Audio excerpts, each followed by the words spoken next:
My name is Ryan Flynn. I'm a Freemason. My home lodge is Phoenix Lodge number 105 in Tilton, New Hampshire, and I'm a member of a few other lodges around the country and more known as a Masonic artist.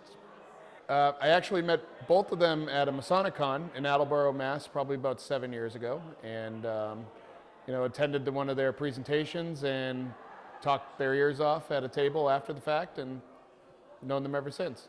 That's how I first met her. So she spoke at Masonicon, and then she had a vendor table afterwards, and we sat and talked a little bit. So I'm an artist, and I studied art history and symbolism and all that stuff, and she did a presentation on Ice Age symbolism. So she was talking about how there was hidden language in some of the things that normal people would just look at as scratches on the wall. And, that's not in any of the books that, you get in art school. And it was interesting. It was one of those things like I never knew this existed, so I was riveted to it.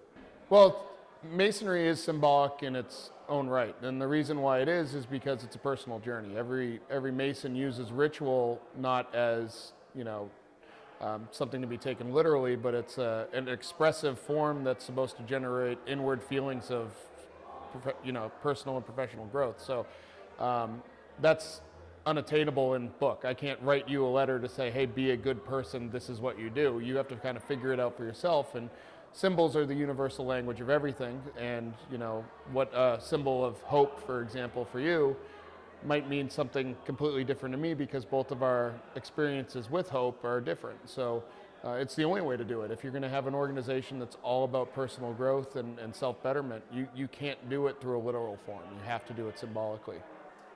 Well, we're taught to learn the 7 liberal arts and sciences, and basically educate ourselves as we go through our degrees, and that our entire life's goal is education. Learning about all this stuff. And one of the 7 liberal arts is astronomy.